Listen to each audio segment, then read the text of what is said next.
हो। सुनने में तो ये बिल्कुल नामुमकिन सा लगता है। हाँ ना, मतलब आमतौर पर जब हम नदियों की बात करते हैं तो दिमाग में बस पानी की एक धारा आती है। बिल्कुल। लेकिन आज हमारे सामने रिसर्च पेपर्स, हाइड्रोलॉजिकल डेटा और कई ऐतिहासिक दस्तावेजों का एक बहुत बड़ा स्टैक है। और आज के इस डीप डाइव में हम इन तमाम स्रोतों का गहराई से विश्लेषण करेंगे और ये समझेंगे कि दक्षिण गंगा या जिसे वृद्ध गंगा भी कहते हैं, वो गोदावरी नदी प्रणाली काम कैसे करती है। एग्जैक्टली मतलब 1465 किलोमीटर का इसका सफर ये सिर्फ पानी का बहाव नहीं है। हाँ, ये एक ऐसा विशाल मैकेनिज्म है जो खेती, शहरों के विकास और कई राज्यों के पूरे भूगोल को अपने हिसाब से ढालता है। तो जब हम इन पेपर्स को देखते हैं ना, तो सबसे पहली बात जो मुझे हैरान करती है वो है इसका उद्गम और इसका भौगोलिक घेरा। सही कहा।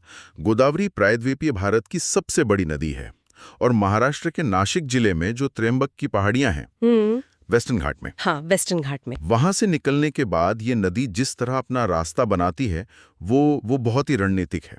और इसका बेसिन देखिए, मतलब लगभग 3 लाख स्क्वायर किलोमीटर। बिल्कुल। महाराष्ट्र, आंध्र प्रदेश, छत्तीसगढ़, उड़ीसा और यहाँ तक कि पुडुचेरी के यनम तक इसका असर है। हाँ, ये एक बहुत बड़ा इलाका है। तो इन आंकड़ों को पढ़ते हुए मेरे दिमाग में एक तस्वीर बन रही थी। क्या हम इस पूरे विशाल बेसिन को एक प्राकृतिक कटोरी की तरह देख सकते हैं? एक कटोरी? ये काफी दिलचस्प उपमा है। हाँ, मतलब एक ऐसी कटोरी जिसका ढलान पूरब की तरफ है और इसीलिए सारा पानी सिर्फ एक ही दिशा में बहने के लिए मजबूर होता है। मैं कहूंगा कि कटोरी वाली ये उपमा इस पूरी प्रणाली को समझने के लिए एकदम सटीक है। अगर इस प्राकृतिक कटोरी की दीवारों को देखें तो उत्तर की तरफ सतमाला, अजंता और महादेव की पहाड़ियां इसे एक मजबूत घेरे में रखती हैं। अच्छा। दक्षिण और पूर्व में ईस्टर्न घाट की पहाड़ियां दीवार का काम करती हैं और पश्चिम में खुद वेस्टर्न घाट खड़े हैं। तो बेसिकली ये चारों तरफ से पैक्ड है। बिल्कुल। अब होता क्या है कि वेस्टर्न घाट अरब सागर से आने वाले बादलों को रोक लेते हैं। इससे वहां भारी बारिश होती है। और क्योंकि ढलान पूर्व की ओर है। एग्जैक्टली। क्योंकि ढलान पूर्व की ओर है तो ये सारा पानी अरब सागर में जाने के बजाय इस विशाल कटोरी में इकट्ठा होता है और पूर्व दिशा में बहने लगता है। वाओ, मतलब ये टोपोग्राफी सिर्फ भूगोल नहीं है, ये तय करती है कि किस राज्य को कितना पानी मिलेगा। 100%। ये एक तरह का प्राकृतिक डिक्री है। पर जब ये पानी इसी ढलान से आगे बढ़ता है ना, तो मैंने स्रोतों में पढ़ा कि एक नई तरह की जटिलता सामने आती है। आप बॉर्डर्स की बात कर रही हैं? हाँ, नदियां कोई राजनीतिक सीमाएं तो मानती नहीं है, वो तो खुद अपनी सीमाएं तय करती हैं। बिल्कुल। जैसे हमारे दस्तावेजों में बहुत स्पष्ट लिखा है कि पेनगंगा नदी जो अजंता की पहाड़ियों से निकलती है, वो यवतमाल और नांदेड़ जिलों के बीच एक एकदम स्पष्ट प्राकृतिक सीमा बनाती है और आगे चलकर महाराष्ट्र और आंध्र प्रदेश के बीच का बॉर्डर भी इसी नदी से तय होता है। और इंद्रावती नदी को भी देखिए, वो महाराष्ट्र और छत्तीसगढ़ के बीच एक बहुत लंबी सीमा रेखा खींचती है। वही तो। लेकिन यहाँ मेरे मन में एक सवाल आया। हाँ, बताइए। जब एक बहती हुई नदी ऐसे दो राज्यों के बीच बॉर्डर बन जाती है तो क्या पानी के बंटवारे में कोई सहूलियत होती है या फिर ये प्रशासनिक सिरदर्द को और बढ़ा देता है? सच कहूं तो ये प्रशासनिक जटिलताओं को कई गुना, मतलब बहुत ज्यादा बढ़ा देता है। अच्छा। देखिए, एक तरफ तो प्रकृति ने इन नदियों के जरिए सभ्यताओं को स्वाभाविक रूप से बांटा है। नदी के दोनों तरफ रहने वालों के लिए वो पानी एक जीवन रेखा है। वो तो है। लेकिन राजनीतिक नजरिए से देखें तो पानी कोई स्थिर संपत्ति नहीं है। हाँ, पानी तो बह रहा है। बिल्कुल। अगर कोई राज्य नदी के ऊपरी हिस्से में ज्यादा पानी रोक ले तो सीमा के पार निचले राज्य में सूखा पड़ सकता है। नदियां बॉर्डर तो बना देती हैं, लेकिन उस बॉर्डर पर जो पानी बह रहा है उस पर किसका कितना हक है, ये तय करना बहुत मुश्किल काम है। ये तो वही बात हो गई कि जमीन बांट दी, लेकिन उस पर बहने वाली हवा को कैसे बांटे। बहुत सही कहा आपने। खैर, अगर हम नदी के सफर में थोड़ा और आगे बढ़ें तो स्रोतों में एक और बहुत ही अनोखा असंतुलन देखने को मिलता है। ट्रिब्यूटरीज वाला। हाँ, जैसे जैसे गोदावरी आगे बढ़ती है, इसमें बहुत सी सहायक नदियां आकर मिलती हैं, लेकिन सारा का सारा बड़ा ट्रैफिक सिर्फ बाईं तरफ से आ रहा है। लेफ्ट बैंक से। मतलब गोदावरी के बाएं किनारे की सहायक नदियां गिनती में भी ज्यादा हैं और आकार में भी विशाल है। जैसे धारणा, पेंगगंगा, वैनगंगा। वर्धा और इंद्रावती। हाँ। जबकि दाएं किनारे पर यानी राइट बैंक पर मांजरा ही इकलौती सबसे प्रमुख सहायक नदी है। बिल्कुल। तो ऐसे क्यों है कि एक ही सिस्टम में बाईं तरफ इतना भारी जल प्रवाह है और दाईं तरफ इतना कम? इसका पूरा कारण उस कटोरे की बनावट और कैचमेंट एरिया में छिपा है, जिसके बारे में हम बात कर रहे थे। अच्छा, कैसे? बाईं तरफ की जो नदियां हैं ना, वो मुख्य रूप से मध्य भारत की उच्च भूमि और सतपुड़ा जैसी पर्वत श्रृंखलाओं के घने जंगलों से आती हैं। ओके। विदर्भ और छत्तीसगढ़ का जो इलाका है, वहां घाटियां चौड़ी हैं, तो बारिश का पानी बहुत आसानी से विशाल धाराओं में बदल जाता है। उदाहरण के लिए जब वैनगंगा और वर्धा आपस में मिलती हैं, तो वो प्राणहिता नाम की एक महाजल धारा बनाती हैं। महाजल धारा? हाँ, और अब यकीन मानिए सिर्फ प्राणहिता ही गोदावरी के कुल पानी का लगभग 34% हिस्सा लेकर आती है। 35% के आसपास, सिर्फ एक धारा से? बिल्कुल। इसके विपरीत अगर आप दाएं किनारे को देखें, जो दक्कन का पठार है, हाँ, वो बहुत सूखा और चट्टानी है। वहां कैचमेंट के लिए इतनी अनुकूल स्थिति नहीं है। ओहो, अब समझ आया। और इसका सीधा असर उन शहरों पर पड़ता है जो इन किनारों पर बसे हैं? बहुत गहरा असर पड़ता है। मैंने डेटा में देखा कि नागपुर शहर का नाम ही इस बेसिन की नाग नदी पर पड़ा है। हाँ, जो अंबाझरी झील से निकलती है। एग्जैक्टली। और राजमुंद्री इसके डेल्टा का सबसे बड़ा केंद्र है। इसके अलावा नासिक और औरंगाबाद जैसे इंडस्ट्रियल हब्स भी, मतलब ये शहर पूरी तरह से इस नदी के मोहताज है। मोहताज है, बिल्कुल। भाई, ऑटोमोबाइल इंडस्ट्री में तो भारी मात्रा में पानी लगता है, और राइस मिलिंग हो, कॉटन हो या चीनी मिले हो, वो तो बिना पानी के चल ही नहीं सकती। हाँ, उनका तो अस्तित्व ही नहीं बचेगा। यही तो बात है। इन शहरों का पूरा आर्थिक ढांचा इसी नदी पर टिका हुआ है। अब आप औरंगाबाद को ही ले लीजिए। ये शहर मूल रूप से एक सूखे इलाके में आता है। इसका इंडस्ट्रियल हब बन पाना सिर्फ इसलिए मुमकिन हुआ क्योंकि इंसान ने इस प्राकृतिक प्रवाह को अपने हिसाब से मोड़ना और रोकना सीख लिया।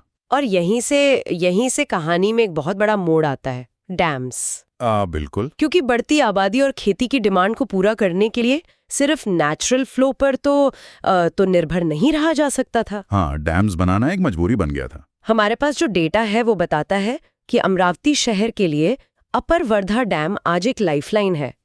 और पैनगंगा पर इसापुर डैम बनाए। हाँ, लेकिन जिस एक चीज ने मुझे सच में चौंका दिया वो है मांजरा नदी पर बना निजाम सागर प्रोजेक्ट। ओहो, वो तो एक इंजीनियरिंग मार्वल है। मतलब ये कोई साधारण कंक्रीट की दीवार नहीं है, ये पत्थरों से बना 3 किलोमीटर लंबा डैम है। हाँ, एक मेसनरी डैम है। और इसके ऊपर एक 14 फुट चौड़ी सड़क भी बनी हुई है। बिल्कुल। इसके अलावा श्री राम सागर प्रोजेक्ट भी है, जिसने आदिलाबाद, निजामाबाद, करीमनगर, मतलब इन सब की पूरी कृषि व्यवस्था को ही बदल कर रख दिया। वरंगल को भी। हाँ, पर एक मिनट रुकिए। 3 किलोमीटर लंबा डैम, पत्थरों से बना इतना विशाल ढांचा, मुझे ये समझ नहीं आया कि नदी के बीचों बीच इतनी बड़ी रुकावट खड़े करने के बाद नदी का अपना प्राकृतिक वजूद कैसे बचता है? वो तो बस एक नहर बन के रह गई ना।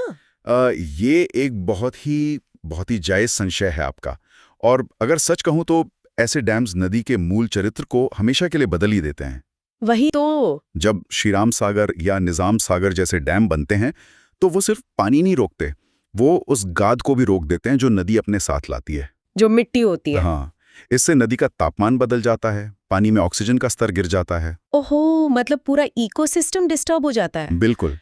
लेकिन इसके दूसरे पहलू को भी हम नजरअंदाज नहीं कर सकते। दूसरा पहलू मतलब? देखिए, इन डैम्स के बिना उन लाखों हेक्टेयर खेतों में सिंचाई मुमकिन ही नहीं थी। अच्छा। आज जो तेलंगाना और महाराष्ट्र के कई हिस्से अन्न का भंडार बने हुए हैं वो इन्हीं डैम्स की बदौलत है।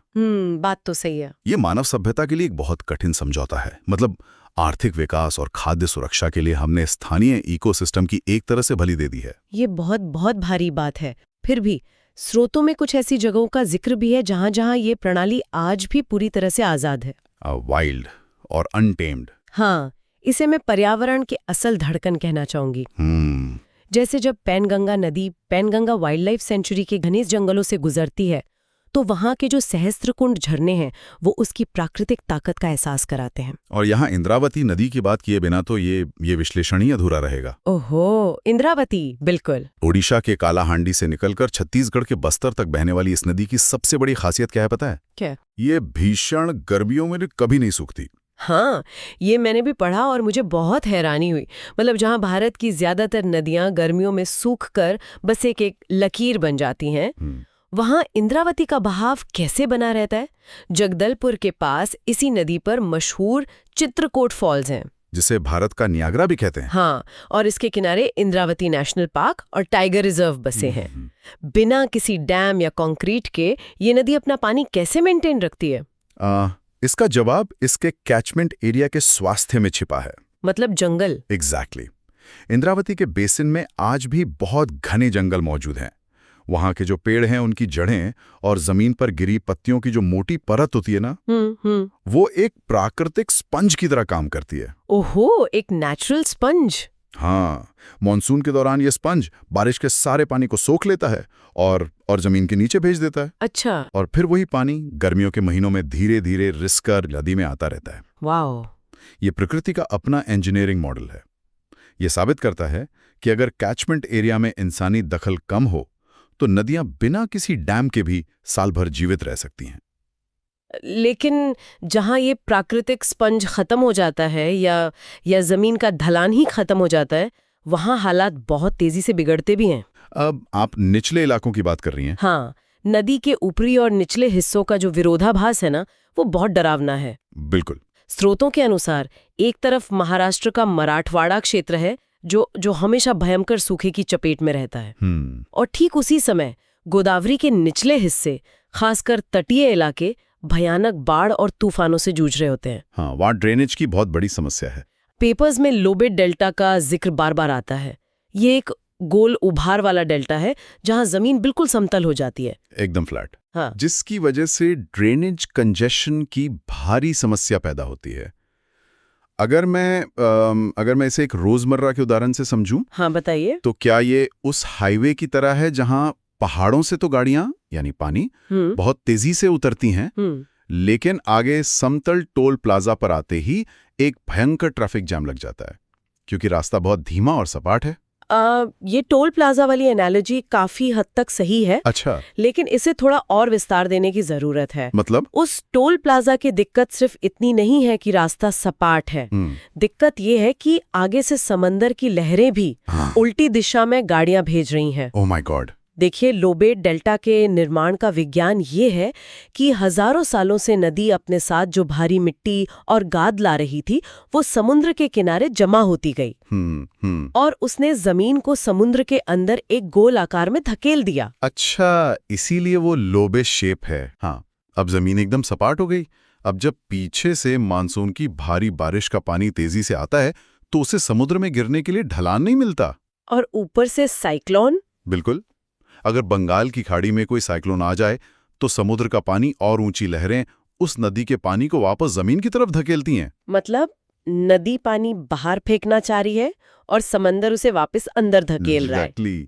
और क्योंकि जमीन समतल है तो वो पानी वापस नदी के किनारे तोड़कर गांवों और शहरों में घुस जाता है। बाप रे।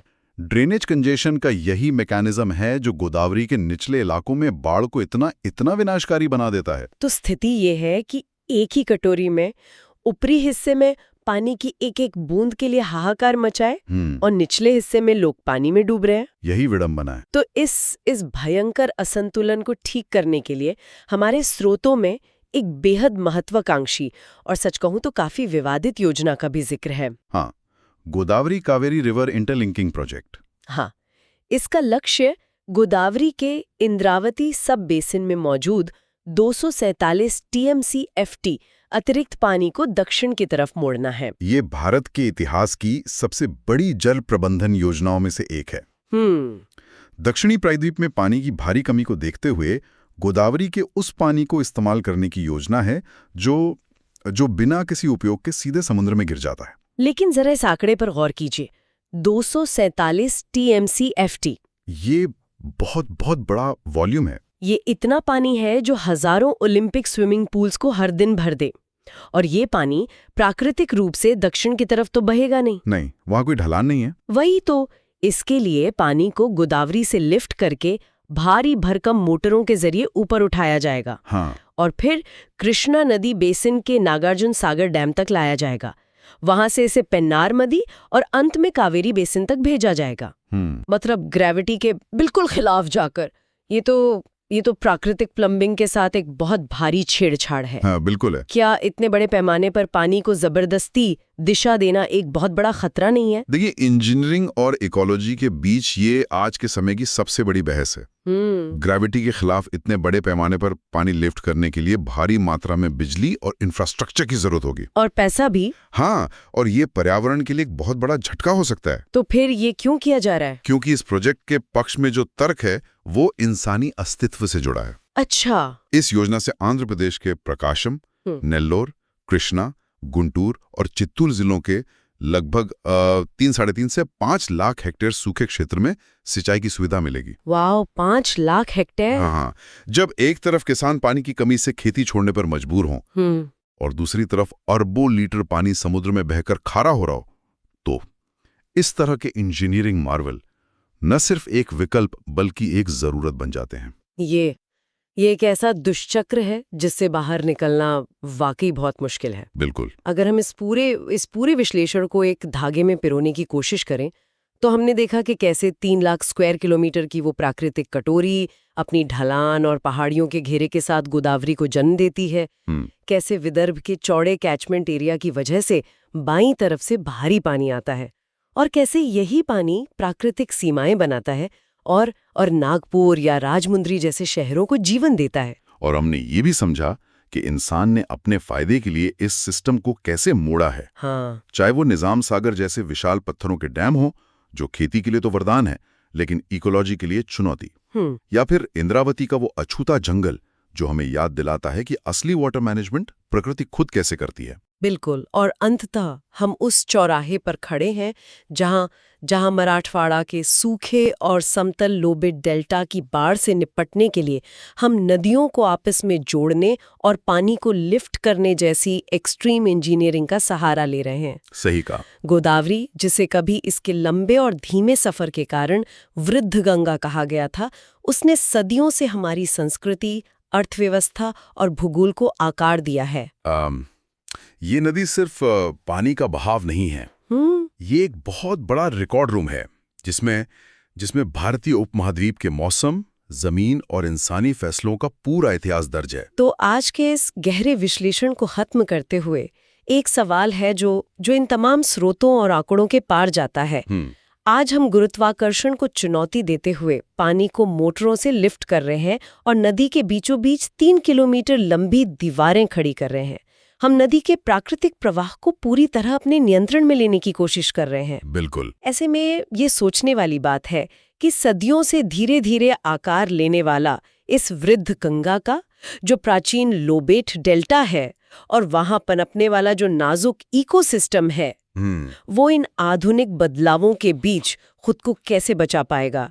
क्या हमारी आज की ये शानदार इंजीनियरिंग प्रकृति के उस धीरज और समय के आगे टिक पाएगी जिसने इस पूरी प्रणाली को जन्म दिया था? ये वाकई सोचने वाली बात है। इसी विचार के साथ हम आपको यहीं छोड़ते हैं।